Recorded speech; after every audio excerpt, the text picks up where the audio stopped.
Halo Besti, Assalamualaikum.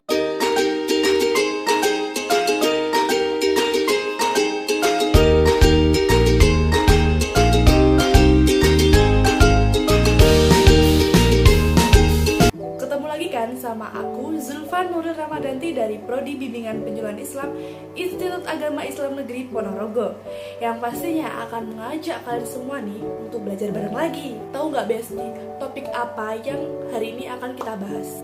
Aku akan membahas tentang maaf. Iya, memaafkan dalam konsep psikologi positif. Ayo, kalian ada nggak yang tipe orang pendendam? Kayaknya harus lihat video ini deh biar bisa jadi pemaaf.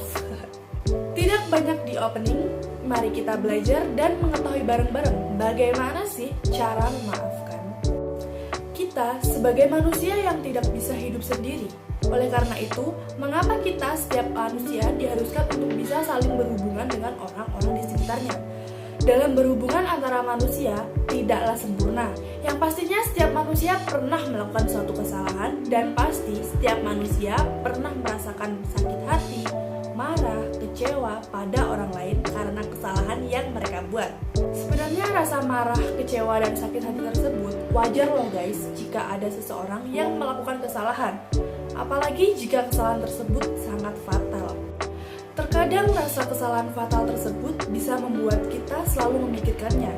Dan di saat kita memikirkan atau mengingat kesalahan tersebut, membuat kita menjadi sedih, marah, kecewa, sakit hati, yang kemudian pada saat itu pula semua emosi negatif akan terpendam juga di dalam hati dan menciptakan perasaan kebencian, sehingga semakin lama memendam perasaan kebencian tersebut tidak menutup kemungkinan individu akan menaruh atau menumbuhkan rasa keinginan untuk balas dendam terhadap sang pelaku. Dan hal tersebut sangat tidak baik untuk kesehatan mental seseorang, karena selalu mengingat apa kesalahan yang orang lain perbuat pada dirinya. Pada saat mengingat hal tersebut, maka akan terbuka kembali luka tersebut yang membuatnya semakin merasa sedih, terpuruk, marah, stres, frustasi, bahkan ada yang memiliki obsesi untuk membalas dendam. Konsep dalam kajian psikologi positif sangatlah menarik untuk kita bahas, terutama yang berhubungan dengan kesehatan mental. Psikologi positif lebih menekankan kepada kekuatan positif yang ada dalam diri manusia. Terlebih lagi dalam psikologi positif ini terdapat konsep memaafkan, di mana konsep itu sangat menarik untuk dipelajari, terutama untuk kesehatan mental kita, terkait dengan perasaan marah, benci, kecewa, dan dendam. Karena begitu banyak dampak negatif daripada emosi negatif tersebut terhadap kesehatan mental seseorang. Memaafkan merupakan pusat untuk mengembangkan manusia yang sehat, dan hal yang paling penting adalah pemulihan hubungan interpersonal antar individu setelah menjalani konflik. Memaafkan juga dapat mengurangi tanggapan negatif yang terjadi setelah konflik. Memang, memaafkan bukanlah hal yang mudah, terutama bagi mereka yang sudah terlanjur kecewa dengan kesalahan apa yang terjadi di masa lalu, baik itu kesalahan yang dibuat oleh diri sendiri maupun orang lain. Individu yang belum bisa memaafkan hal yang menyakitkan yang pernah terjadi, tidak menutup kemungkinan individu tersebut akan menyimpan dendam yang berkepanjangan. Memendam semua rasa sakit hati secara terus-menerus akan menimbulkan rasa sakit hati yang makin mendalam dan berakhir dengan menyimpan dendam. Enright and Fitzgibbons menyebutkan 4 fase atau tahapan memaafkan, yaitu yang pertama fase pembukaan atau uncovering.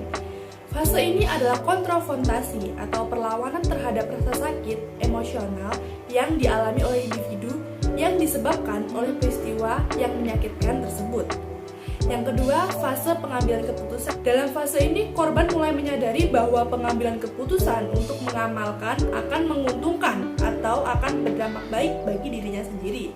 Yang ketiga, fase tindakan. Pada fase ini, pembentukan pola berpikir yang baru atau reframing akan dapat memfasilitasi perspektif talking, empati, dan rasa iba seseorang.